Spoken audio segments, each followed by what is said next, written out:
Welcome back to Not Real Fishing, everybody. And today I think what we're gonna do is we're gonna go back to the creek. We haven't been there in a long time. Last time we went there it was not very good. Oops, sorry, I didn't mean to hit you. Because it was extremely shallow. Now I kind of wanted to check it out just to see how it is, but there's another spot on the way there. There's a pond right next to the school that's next to the apartment complex that I live at.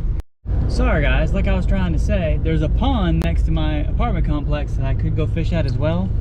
I kind of want to go there too because it's a new spot, but it's also like out in the open and it's going to be hot, and I also don't know what the fishing is like there. I've seen people fish it before, but we've also had a lot of rain, which makes me kind of think maybe going to the other spot would be interesting, the creek. If the creek sucks, we could go elsewhere. There's other ponds just up the road we could go to. Well, not ponds, they're more like creeks that are connected to Cape Fear River, but we could go there. See, that's the pond that I'm talking about. We could go right there, but it looks kind of shallow and muddy, so I don't really know if I really wanted to go there today.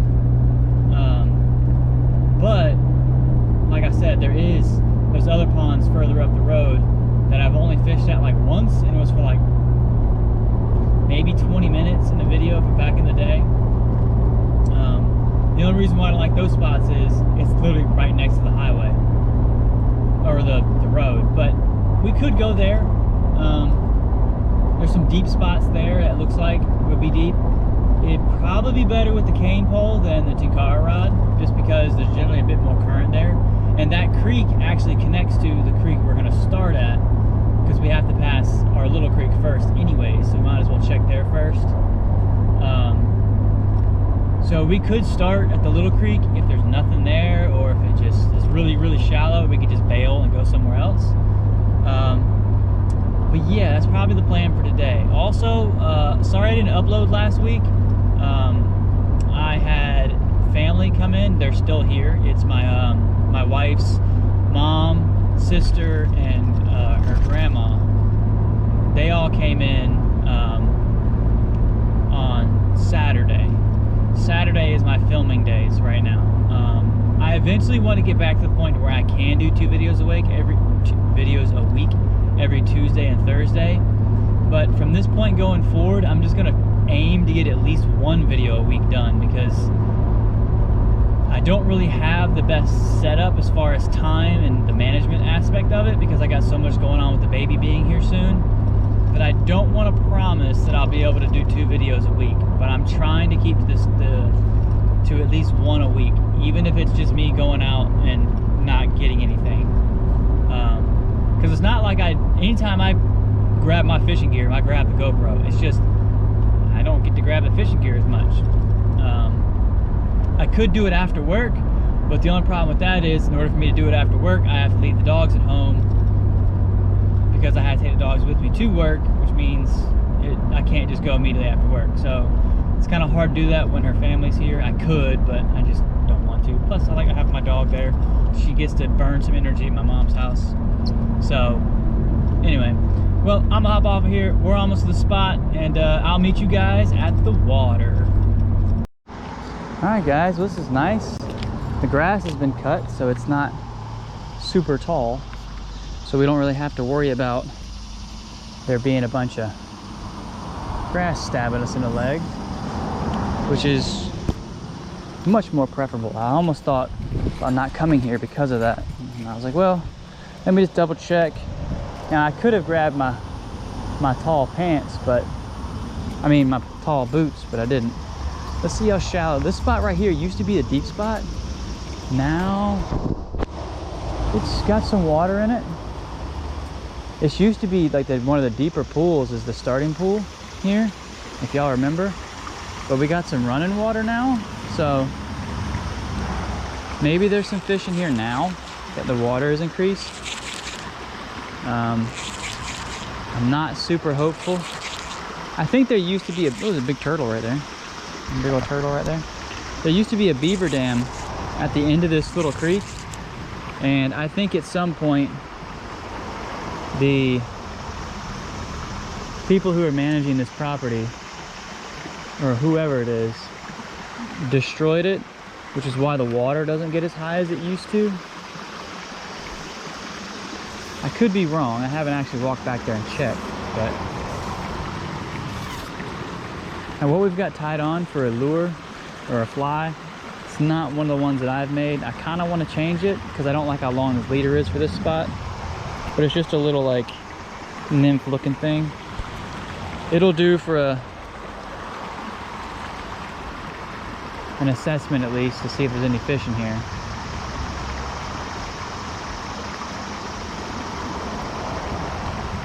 I have a feeling the answer is going to be no, starting out, and it's not going to be till we get further down to the other parts of the pond that there's going to, or the creek, that there's going to be any signs of life. If I had to make a guess.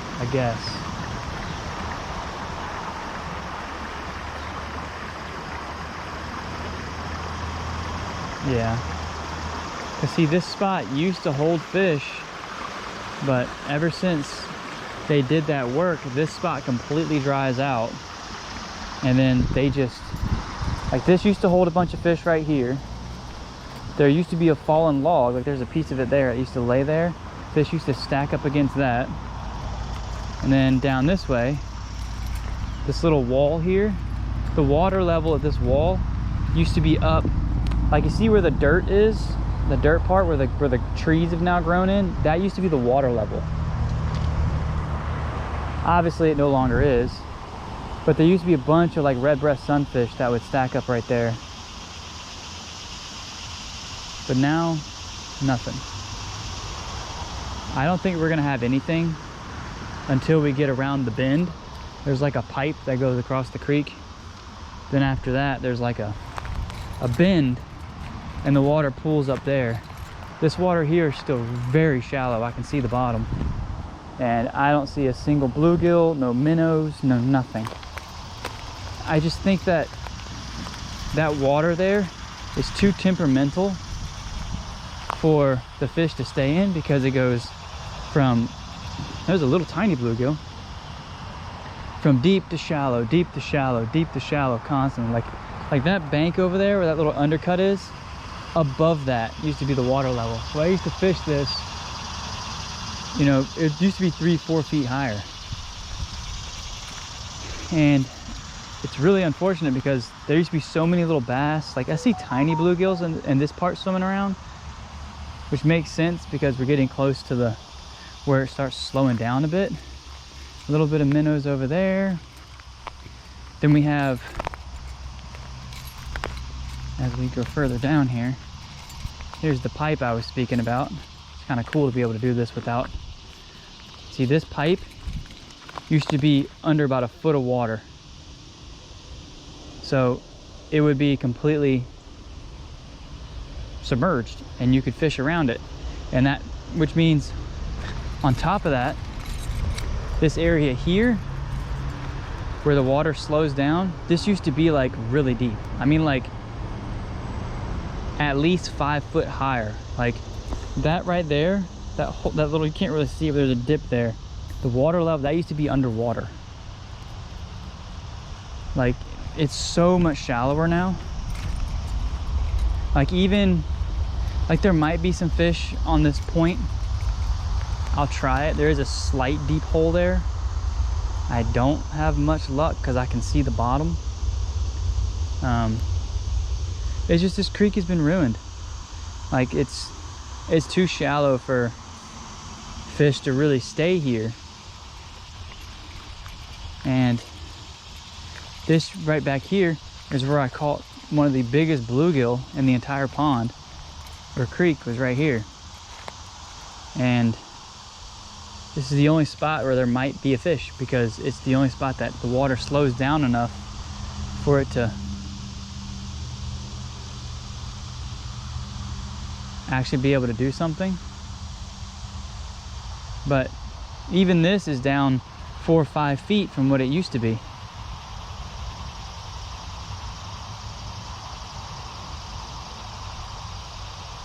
I mean, I used to catch catfish in this creek.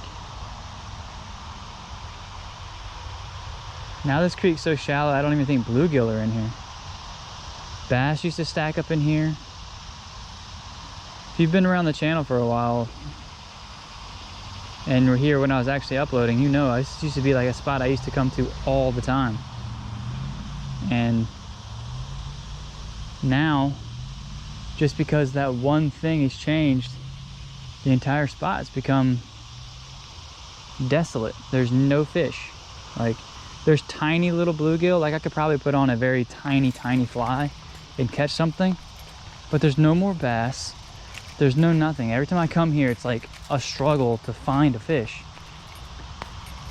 I don't know if maybe it's just they've moved further down into the creek, like back here into the woods part, but like all this used to be stacked with wood that would have bass just sitting around it, ready to eat anything you threw at them. And then as you get back here, I used to call this the deep hole, the deep spot. This is where the fish always stacked. Like, this is what's crazy. This, where I'm standing right now, used to be the bank. We've lost that much water. I mean, that's like 6 feet worth of water gone.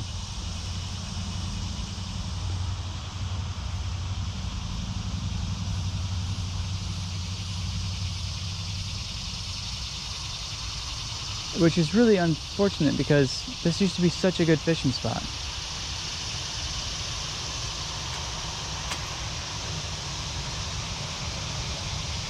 Like, I used to watch bass swim here because there's so many of them stacked up in this little pool. You can go back to old videos and see it.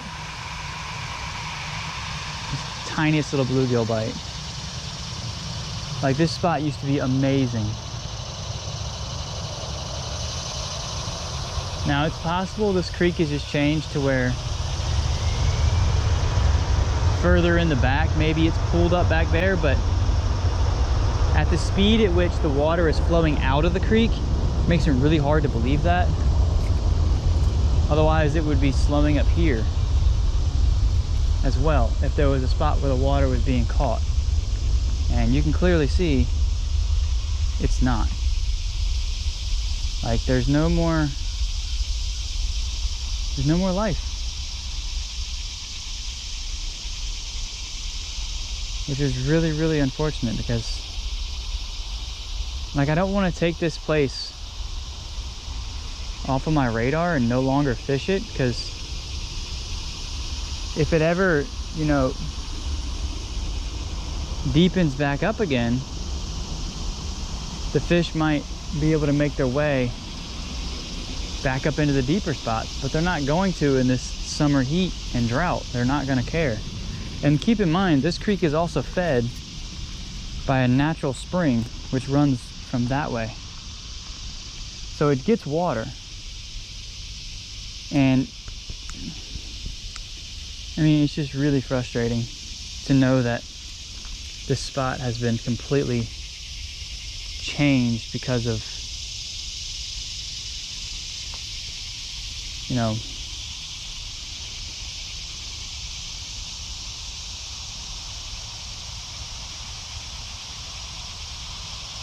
basically what people have done.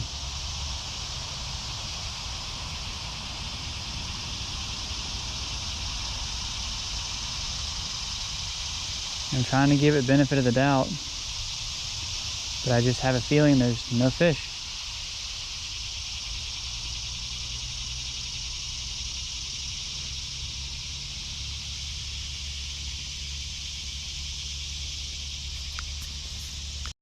All right, guys, we've made it to the industrial pond. We don't have a lot of time, so I'm gonna try to keep this brief. We're gonna get unwound as we walk. I see a bunch of dragonflies diving in the water. Obviously the water quality is much better here than the other spot. Oop, stepped on my line. Just spooked a turtle. I see some bluegills on beds over that way.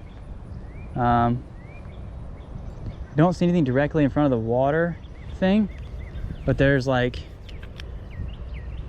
easily 10 or 15 bluegills bedded up in the corner here.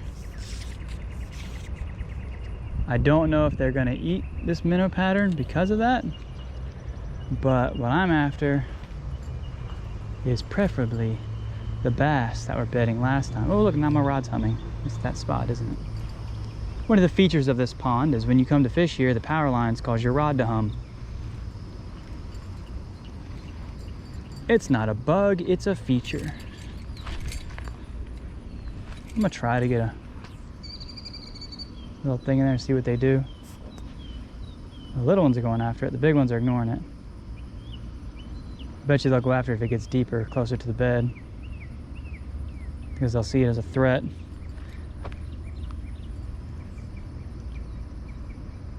I'll let it sink right there, see what they do.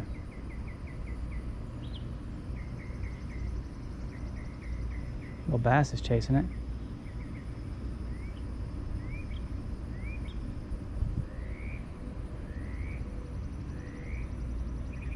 He turned away though.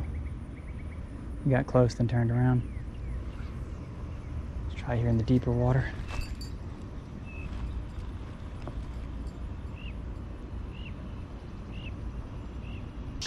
Well, what we're gonna do, I think we're gonna wrap up here and we're just gonna go to the next spot and we'll try over there and see if we get better luck.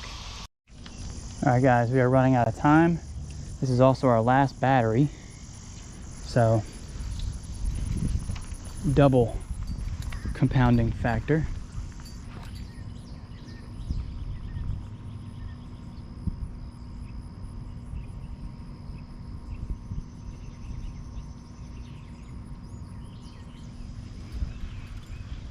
Yeah, I'm gonna just let it sink.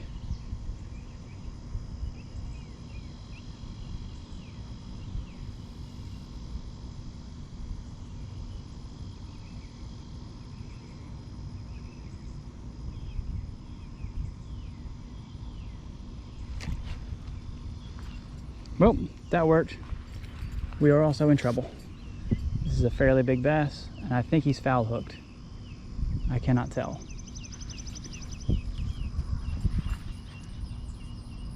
If we catch this, this will be the biggest bass we've caught on this, or biggest fish we've caught on this rod, for sure.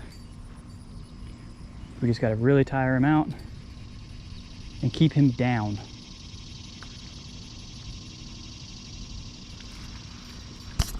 The bend. Come on, we don't want you to go that way. We want you to go this way. Come on, come on. We want you to get tired, but we don't want to break the line either. Come on, buddy. Come here. Calm down. This is a very nice sized bass, guys. We are in big trouble here. If we can get to a spot where we can get him closer to us, would be nice. I think right here is going to be our best bet, just because the water stays pretty shallow. Really got to tire this fish out.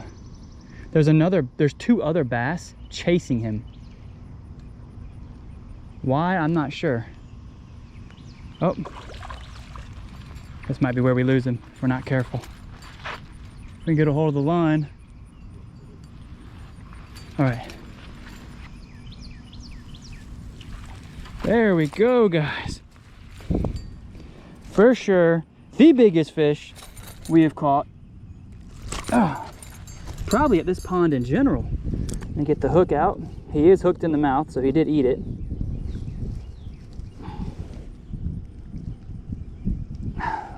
If I can just get it out. Dude, you weren't going anywhere. It was hooked in your jawbone. It looks like he went for it and missed it. He got hooked on his bottom lip. in the bone. I'm having a hard time getting the hook out because the angle's weird. There we go. All right. All right, guys. Hey, easy. They've been feeding on minnows. Their teeth are super sharp right now. There's him. Nice. All right, guys. Hopefully I can import that footage to the video. We lost the recording of me catching the rest of the bass and actually showing the size and all that. Pretty much as soon as I caught it, I think as soon as I got it out of the water and I was holding it, the GoPro overheated. So I had to then cut it off. It cut itself off and I had to let it cool. So we're gonna call this video here. Hopefully it stays cool enough for me to finish this outro. That is by far the biggest bass we have caught on the ESZ rod. Now, I was a little leery with that rod with larger fish because of how soft and springy it felt. But maybe it's just me, you know, adding my own, you know, opinion to it. But maybe there's something to that little tip they have where it has that little ball bearing at the tip to help relieve pressure. Because it seemed very, very easy to keep the line from getting twisted. And when the bass is pulling, it kind of like takes the pressure off of the rod because it's all on that ball bearing. What made me nervous previously was how strong is the ball bearing? Is that if that ball bearing breaks, then your rod's kind of stuck there and it's a weak point. So there is that. But so far it's held up great, and I mean that was a fairly large fish for that size of a rod. So definitely give it a recommend. And if you guys enjoyed the video, don't forget to like, comment, share, and subscribe. And most importantly, don't forget, take it easy.